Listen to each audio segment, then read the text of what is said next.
"Stand your ground. Don't fire unless fired upon, but if they mean to have a war, let it begin here." Dramatic words to open a dramatic day indeed. But here's the thing. It's extraordinarily unlikely that Captain John Parker ever actually said them. And even if he did, I would argue that he wouldn't have been right, and that the American War of Independence did not begin on Lexington Green. In fact, I would even go a step further and argue that the supposed Battle of Lexington wasn't even a battle at all. Rather, depending on what side of the coin you fall, it might be more appropriately termed an incident or a massacre, akin to the incident on King Street 5 years earlier, which certain rebellious elements have termed the Boston Massacre. So then, when and where did the war begin? Did it even have a singular starting place? Well, before we come to that, I think it's important to offer at least a cursory overview of just what happened on that fateful morning of the 19th of April, 1775, 250 years ago today. Late in the night of April 18th, a force of British light infantry and grenadiers moved out from Boston on a secret operation. They were to march approximately 18 miles to the town of Concord in a bid to secure and destroy stores of military equipment lest they be used in rebellion. Now, these were not the hunting firelocks of everyday farmers, but arms intended to wage war, including artillery pieces. By this time, tensions in Massachusetts had long grown to a boiling point, with General Thomas Gage, an old veteran of the War of Austrian Succession, the Jacobite Rebellion, and the French and Indian War, having been installed as military governor over the colony, which had been placed under martial law.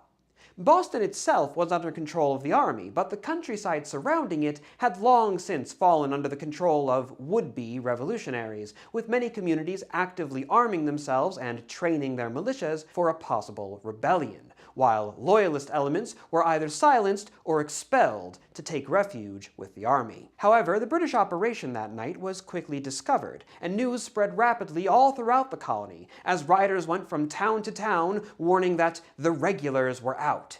So that by the time a forward detachment had reached the small town of Lexington on the road to Concord at approximately 5 a.m., they found a force of militiamen had assembled to meet them. These militia were not blocking the road, and they made no move to stop the army from marching on. Theirs was a display of strength and of resistance, but not an overtly military operation. All the same, the British forces did not take kindly to it and did not march by them, but formed up opposite and demanded they disperse. After all, to leave a potentially intact formation between the advance guard and the main force, probably not a very good idea. There was an exchange of words between the two sides, and the militia actually did begin to disband, Captain Parker explicitly telling his men to disperse when the British threatened them with bayonets. However, he wasn't well heard owing to sickness, and there was confusion in the ranks. Then, a shot rang out. There are many theories as to who may have fired it and why, but we don't know for certain. What we do know is that in response, the British forces, very few of whom had ever seen combat before and thinking they were being shot at, opened fire on the militia and charged them. 8 militiamen were killed and 10 were wounded, alongside 1 British light infantryman. The militia having been scattered, then, the British officers rebuke their men and continue their march. Any element of surprise had long been lost, but they still had a mission to complete. When the army arrived in Concord, they established themselves in a defensive posture and went about locating and destroying the military stores. Meanwhile, the word spreads that men have been killed at Lexington, and militiamen turn out all across the colony and begin to gather around Concord. What follows is a stare-down, neither side being willing to approach the other, let alone actually open fire. Then there's another hang-up. As the British are hauling out the discovered artillery, they set fire to the gun carriages. But, in the process, a building also catches fire. Now, the army actually moves to extinguish the flames and save the town with a bucket brigade, but to the distant militia, all they can see is rising smoke. The way it appears to many of them is that the town is being fired on purpose. And by this point, hours have passed since the incident, or massacre, in Lexington.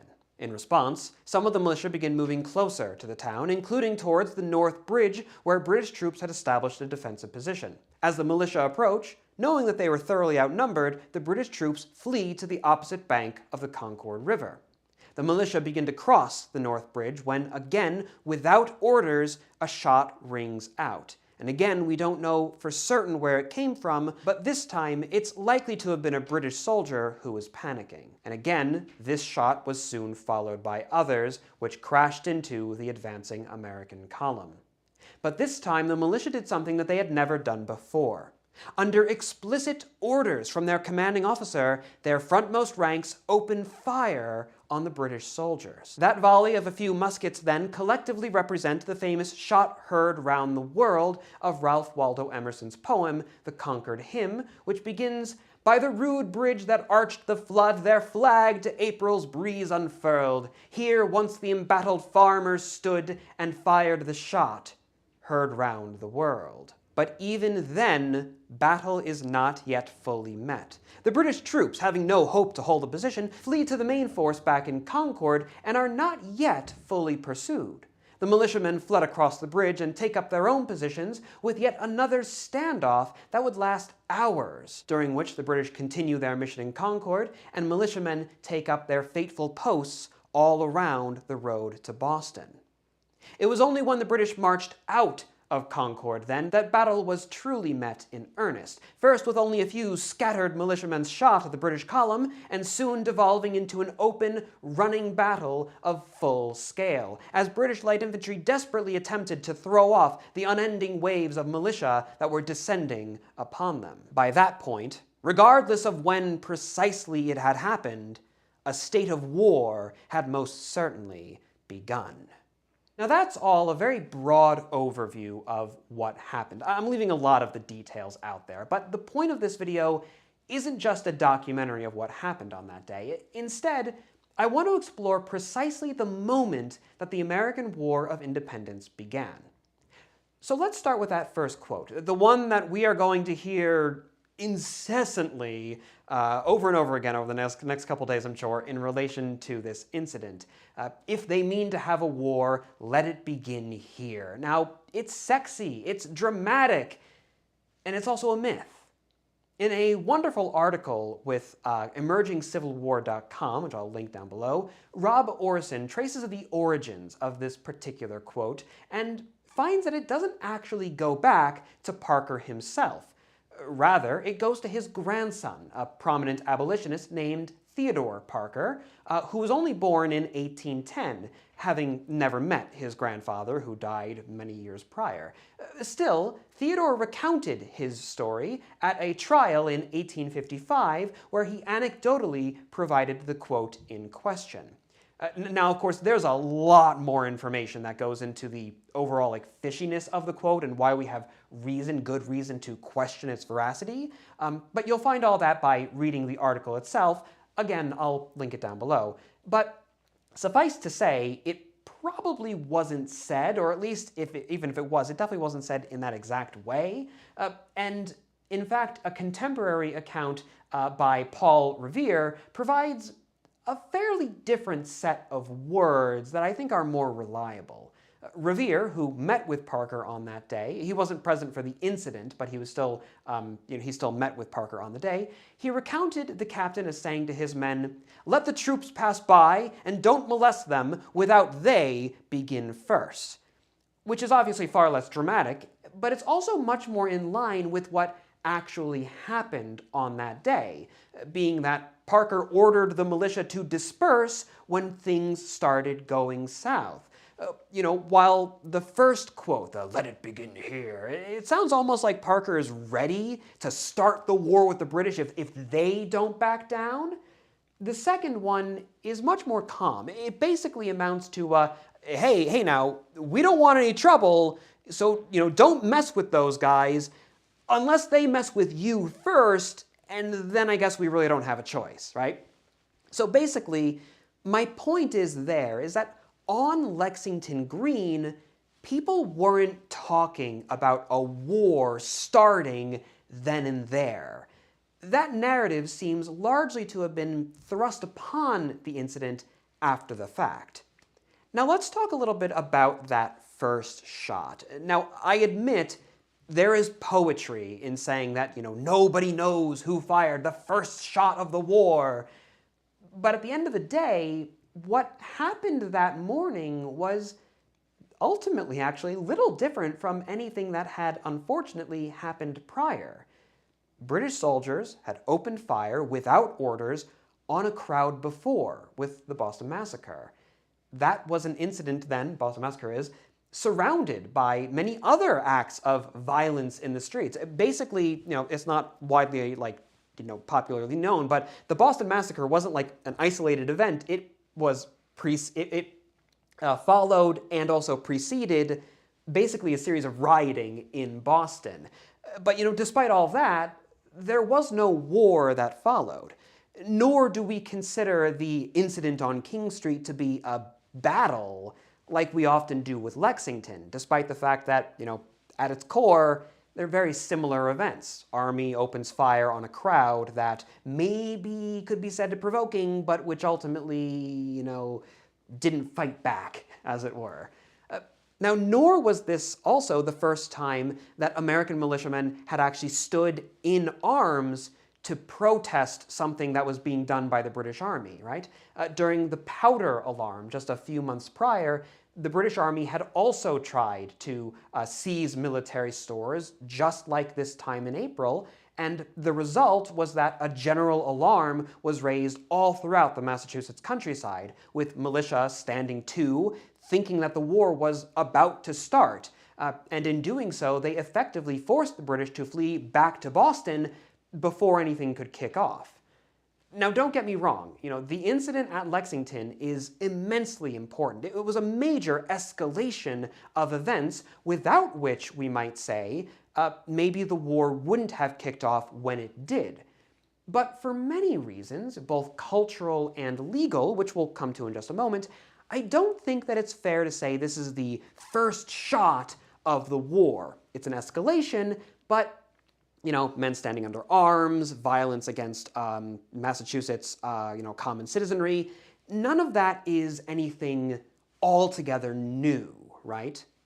So let's talk about Concord again, where once again, there we have a situation where British soldiers, ill-disciplined, fire into a crowd without orders. But then, when the militiamen don't turn and flee, but instead they receive an explicit, direct order from their appointed officer to formally return fire? Now that is something new, both legally and culturally. Something has now changed. Because now it isn't an army just shooting civilians, whether they're armed or not, whether it's deserved or not, whether it's in self-defense or not, whatever. It's not just an army shooting civilians. It isn't just a riot control having gone haywire or an isolated incident of violence between, gangs of local thugs and soldiers. The likes had been occurring for, months by that point in Boston already. Now, this is an armed force under discipline applying violence in a directed and purposeful fashion. Those shots, fired in column at the North Bridge, is an organized act of rebellion against, again, not just a couple of soldiers you're having a brawl with, but against the armed forces, under discipline, in formation and all that, of the British state. And those shots were most certainly heard around the world. But even then, right? With two militaries having formally exchanged fire, it could be argued that the war hadn't fully kicked off yet, because look at what happened afterwards. The British fall back, the militia don't shoot into Concord, but there's a standoff. It's a standoff that lasts for hours. People weren't necessarily certain about what was going on. Is this the war? Could things cool down? Who's going to make the first move? It was only when the column began marching back to Boston, then, that the violence became general. First in a trickle of pot shots back and forth, And then after a larger engagement, which you can read all about later on, the exact details don't matter, but a larger engagement at Miriam's Corner, then we slowly sort of build up into a full-scale battle. So intense, in fact, that when the British relief forces were coming up from Boston, they were employing artillery to keep the now, formal in formation and everything rebel infantry, we can properly say now, rebel infantry, and not just, a collection of farmers all gathering together, keeping them at bay. And by the time the British made it back into the city, bloodied and bruised, by then they were surrounded and in a state of siege. So, I know that it isn't anywhere near so poetic, it's nowhere near so sexy and everything, but I would argue there really was no single shot that started the American Rebellion. There is no one location or one singular moment that we can really claim to be the official start of it all, right? Rather, it was a series of shots that continually escalated an already tense situation.